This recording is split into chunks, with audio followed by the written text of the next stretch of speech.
Assalamualaikum warahmatullahi wabarakatuh.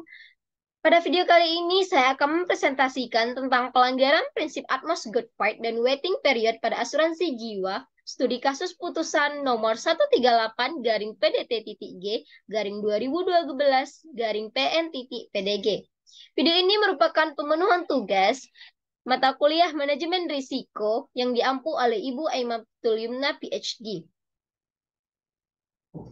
Sebelumnya, perkenalkan nama saya Indah Andika Putri, NIM 2105926, mahasiswa Fakultas Ekonomi, Prodi Manajemen NK, Universitas Negeri Padang. Ringkasan kasus pelanggaran prinsip Atmos Good Fight dan waiting period pada asuransi jiwa, studi kasus putusan nomor 138 garing PDT.G garing 2012 garing PN.PDG. Dalam kasus ini terdapat dua belah pihak. Yang pertama ada Endri Suryanti sebagai penggugat yang merupakan istri atau ahli waris dari Bapak Erisman, pemegang polis asuransi nomor 000012400302. Yang kedua ada PT Asuransi Allianz Life Indonesia yang merupakan perusahaan asuransi yang menanggung polis asuransi Bapak almarhum Erisman. Kasus di sini yaitu pemberian informasi tidak benar yang mana Bapak almarhum Erisman menulis tidak pada pertanyaan tentang masalah kesehatannya. Padahal kenyataannya Bapak Erisman memiliki riwayat gagal ginjal yang dibuktikan dari resum Rumah Sakit Yos Sudarso Padang sebelum beliau meninggal. Deskripsi masalah pada kasus ini ada 3, yaitu yang pertama, apakah pelanggaran prinsip Atmos Good Fight sebagai dasar untuk menolak klaim tertanggung dalam sengketa asuransi jiwa antara Endri Suryanti melawan PT Asuransi Allianz Life Indonesia sudah tepat menurut hukum asuransi? Yang kedua, bagaimana dampak hukum waiting period dari polis asuransi nomor 000124000302 atas nama Bapak Erisman terhadap tanggung jawab polis? Dan yang ketiga, bagaimana penerapan prinsip Atmos Good Fight dalam putusan nomor 138 garing PDT.G garing 2012 garing PN.PDG. Sebelum membahas mengenai studi kasus ini, kita harus tahu dulu apa saja prinsip-prinsip dasar asuransi. Prinsip-prinsip dasar dalam asuransi terbagi menjadi 4. Yang pertama, prinsip insurable interest, yaitu adanya kepentingan yang dapat diasuransikan. Adapun hal yang mendukung adanya prinsip insurable interest, diantaranya yaitu adanya kepemilikan, penyewa, kreditur, kontrak kerja, ahli waris, hubungan keluarga, atau hubungan kreditur-debitur. Yang kedua, prinsip indemnitas, yaitu merupakan prinsip perjanjian penggantian kerugian di mana ganti rugi yang diberikan tidak boleh melebihi kerugian yang sebenarnya. Yang ketiga, prinsip subrogasi, yaitu prinsip yang menetapkan apabila tertanggung telah menerima ganti rugi dari penanggung, maka hak menuntut kepada pihak yang dianggap menimbulkan kerugian atau pihak ketiga akan berpindah kepada penanggung.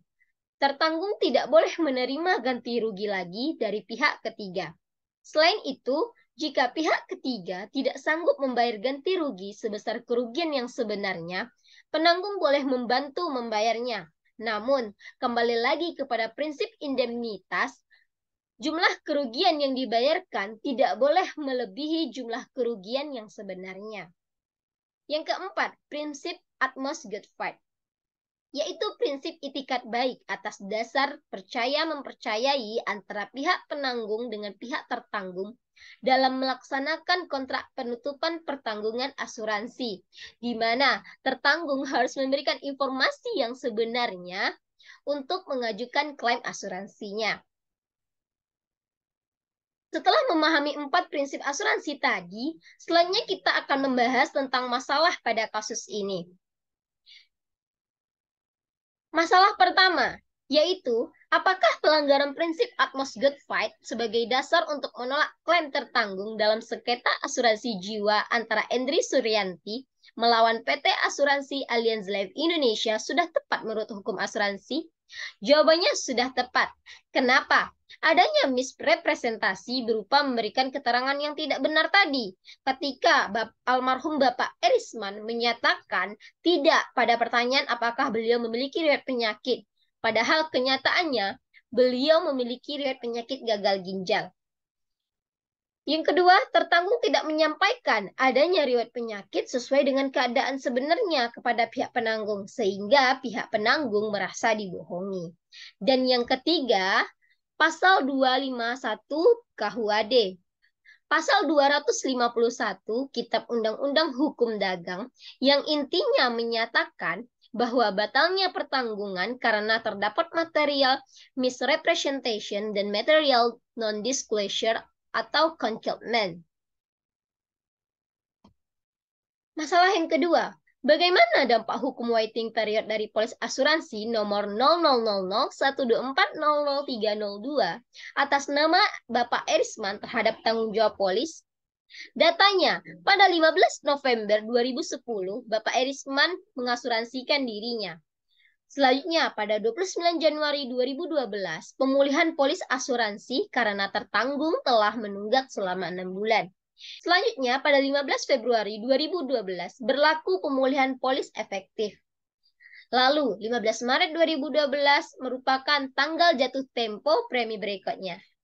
Namun, akhirnya pada 14 Maret 2012, Bapak Erisman meninggal ketika dirawat di Rumah Sakit Yos Sudarso Padang, di mana polis asuransi baru berumur kurang lebih 1 tahun, 6 bulan atau 18 bulan.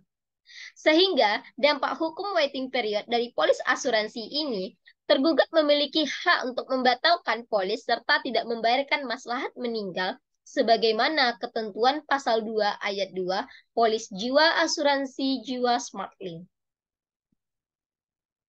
Permasalahan ketiga, bagaimana penerapan prinsip Atmos Good Fight dalam putusan nomor 138-PDT-G-2012-PN-PDG? Di dalam putusan pengadilan nomor 138-PDT-G-2012-PN-PDG, Majelis Hakim belum menerapkan prinsip Atmos Good Fight. Kenapa? Karena tidak adanya relevansi dalam pertimbangan hukum putusan tersebut, mengingat masa polis asuransi Erisman belum mencapai 2 tahun, sebagaimana ketentuan pasal 2 ayat 2 polis asuransi. Yang kedua, penggugat tidak dapat membuktikan dalil gugatannya di dalam persidangan. Namun, PT Asuransi Allianz Life Indonesia sudah menerapkan prinsip Atmos Good Fight dengan menolak pemulihan polis asuransi yang diajukan oleh Endri Suryanti karena terbukti adanya pelanggaran prinsip Atmos Good Fight, yaitu prinsip saling mempercayai dengan memberikan keterangan yang tidak benar.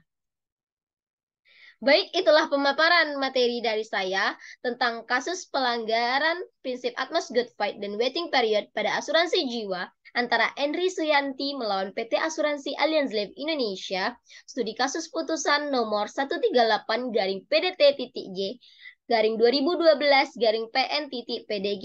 Semoga bermanfaat untuk kita semua. Wassalamualaikum warahmatullahi wabarakatuh.